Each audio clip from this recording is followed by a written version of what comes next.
Oke, selamat siang. Kita lanjutkan materi untuk pertemuan yang keempat. Assalamualaikum warahmatullahi wabarakatuh. Pada pertemuan yang keempat dengan tema pencegahan ancaman bahaya untuk K3 laboratorium. Bagaimana bahaya-bahaya yang ada, ancaman yang ada diupayakan dihindari. Secara umum, di antaranya ruangan, maka perlu adanya kebersihan ruang laboratorium yang terjaga, ya. Terjaga dari debu ataupun kotoran-kotoran yang lain, bahkan mungkin serangga. Kemudian, permukaan meja harus selalu dibersihkan setelah selesai bekerja, dan jika terjadi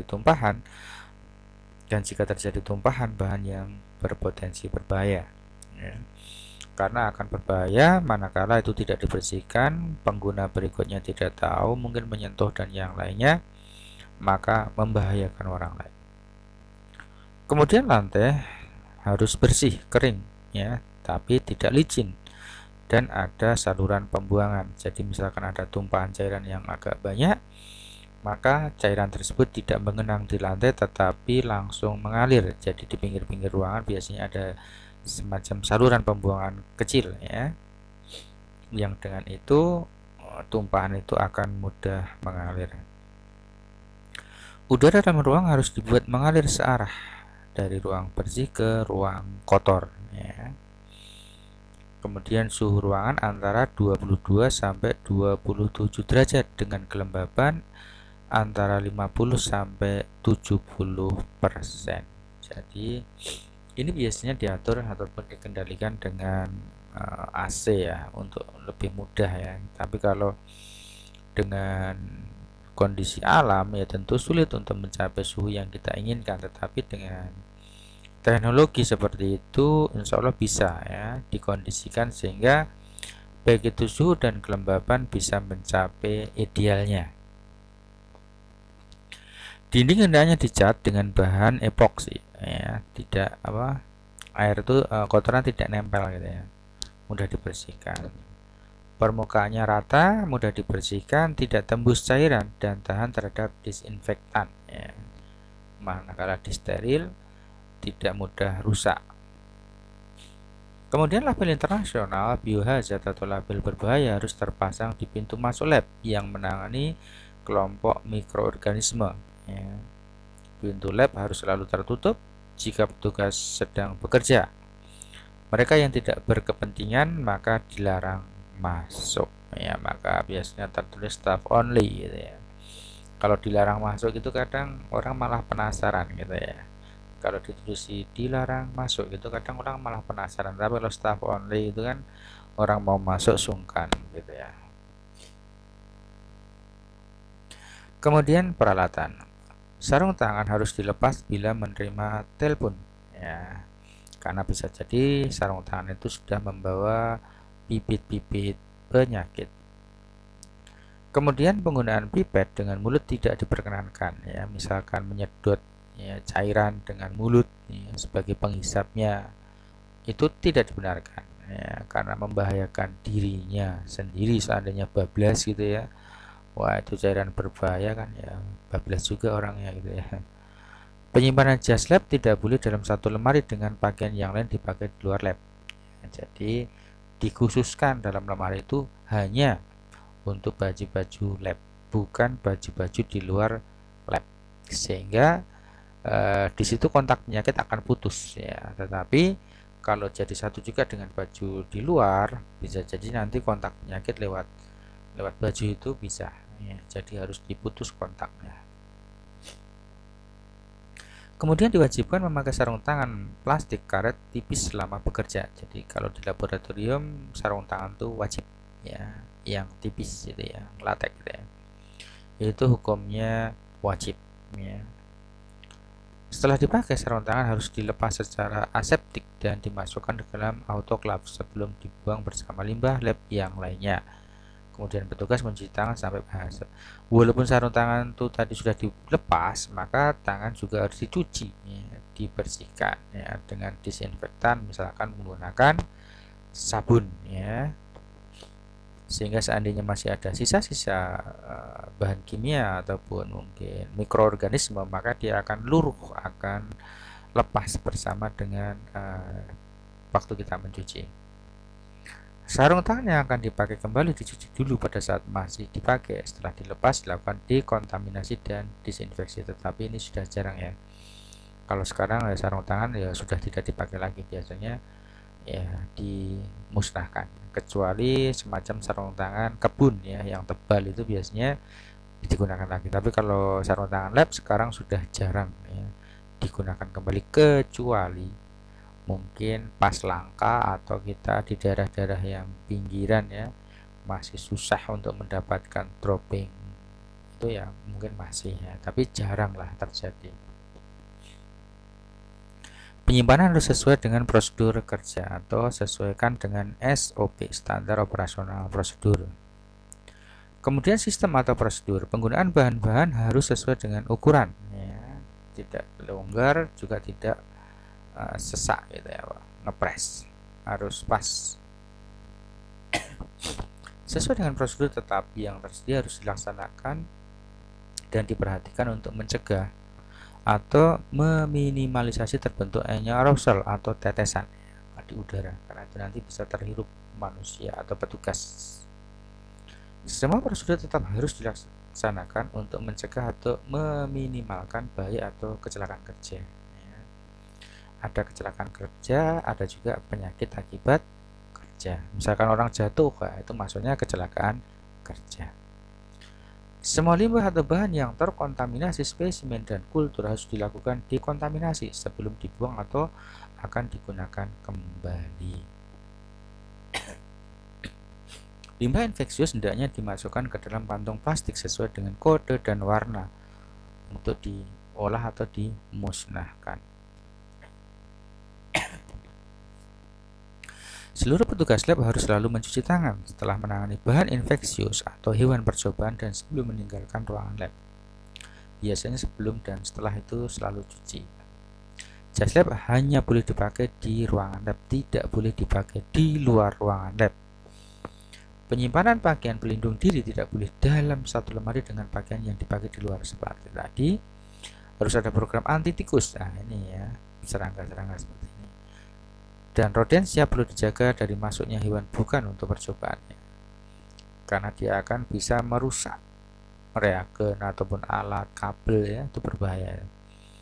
Karena dia termasuk rodensia itu pengerat ya, jadi selalu menggigit-gigit gitu ya. Jadi suka-suka kalau masuk gigit-gigit kabel gitu ya, bisa merusak alat yang mahal. Setelah dipakai, sarung tangan harus dilepas secara aseptik dan dimasukkan ke dalam autoklaf dulu sebelum dibuang bersama limbah lab yang lainnya. Kemudian petugas mencuci tangan dengan bersih. Sarung tangan yang akan dipakai kembali dicuci ya, tapi ini jarang dipakai. Kemudian petugas ya makan, minum, merokok, menyimpan makanan serta menggunakan ini tidak boleh di dalam laboratorium, dilarang keras. Nah, termasuk HP sekarang ya. HP itu seharusnya tidak digunakan di dalam laboratorium ya. Kemudian kalau wanita anting-anting ya juga sebenarnya tidak boleh dipakai. Rambut panjang misalkan diikat ya. Tidak diperkenankan menggunakan pipet isap lewat mulut ya. Boleh ya. Pipetnya diganti, mulut tidak boleh. Seluruh petugas harus selalu mencuci tangan, jangan menggunakan ludah untuk merekatkan label. Nah ini ya, seperti perangko itu ya, tidak boleh. Kemudian pakailah kacamata pelindung bila perlu ya. Kemudian seluruh petugas yang menangani bahan infeksius atau hewan infeksius harus memakai sarung tangan. Kemudian jangan memakai sepatu terbuka di ruang laboratorium ya. Kemudian petugas harus melapor semua kejadian baik itu tumpahan, kecelakaan ataupun yang lainnya ya kepada tim K3. Kemudian secara khusus kimia ya, tingkat bahaya bahan kimia terhadap kesehatan dan batas paparan atau pajanan atau konsentrasi yang diizinkan ya. Maka di sana ada MSDS, Material Safety Data Sheet ya. Di situ ada bahan, kemudian bahayanya, kemudian penanganan pertama. Nah, itu biasanya ada di MSDS. Kemudian gunakan alat pelindung seperti pelindung mata, muka, sarung tangan, atau yang lainnya. Gunakan pelindung mata yang tepat jika bekerja dengan bahan atau alat yang dapat menimbulkan pecahan atau juga percikan. Hindari pemakaian lensa kontak pada waktu menangani bahan kimia. Ya, lensa kontak itu yang nempel pada mata. Gunakan alat pelindung pernafasan dengan benar pada saat menangani gas toksik. Ya, alat pelindung pernafasan uap digunakan bila menangani uap toksik berkekuatan rendah. Alat pelindung pernafasan terhadap gas digunakan bila menangani gas toksik berkekuatan tidak lebih dari 2%.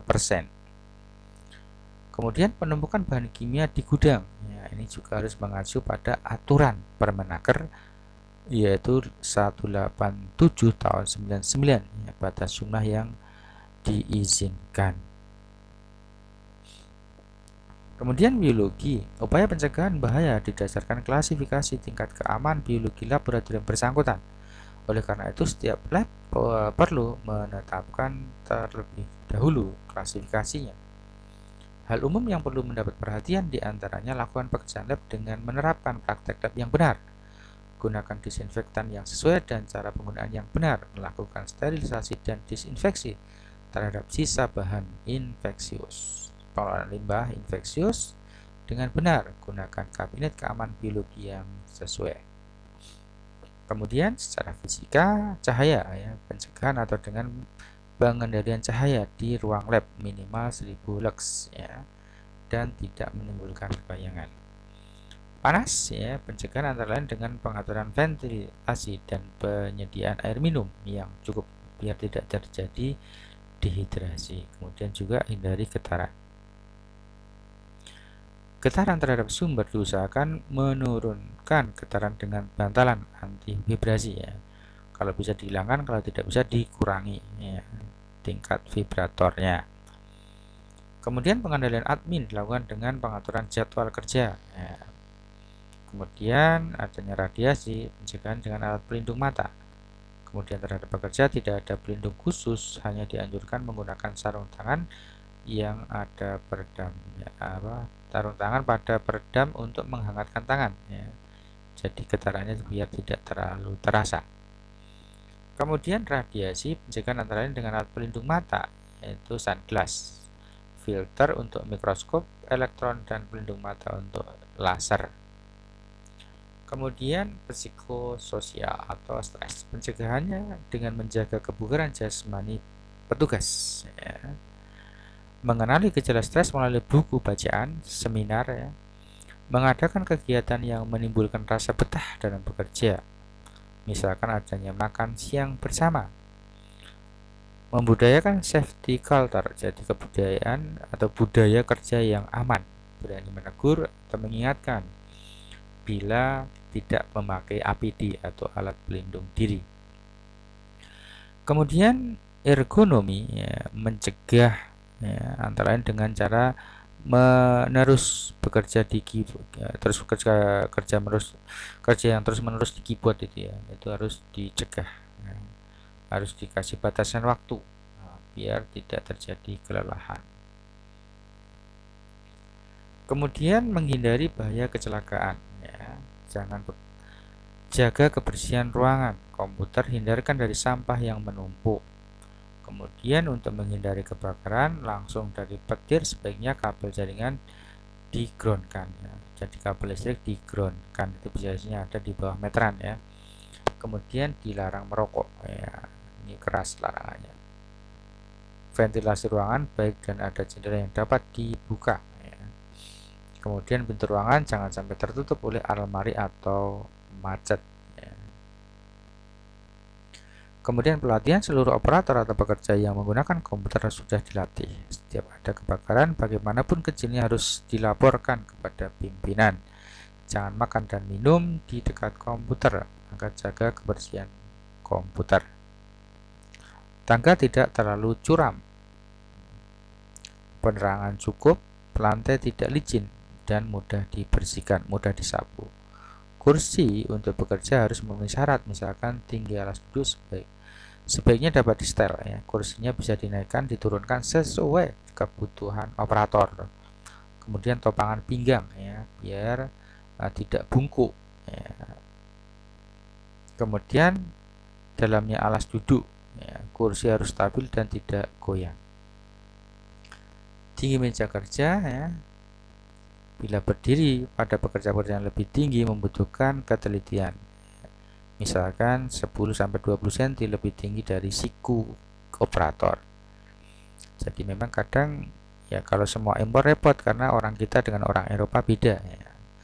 Anatomi tubuh tingginya dan seterusnya itu berbeda. Kemudian tebal daun meja dibuat sedemikian rupa sehingga dapat memberikan kebebasan bergerak pada kaki ya. Permukaan meja rata dan tidak memantulkan cahaya. Lebar meja tidak melebihi jarak jangkauan tangan. Ini adalah tanda-tanda yang ditempel pada pintu, misalkan bahaya infeksi ya, bahaya radiasi dan seterusnya, itu yang biasa ditempel sebagai tanda peringatan. Oke, demikian materi yang bisa kita sampaikan pada pertemuan keempat. Kita lanjut pada forum diskusi. Assalamualaikum warahmatullahi wabarakatuh.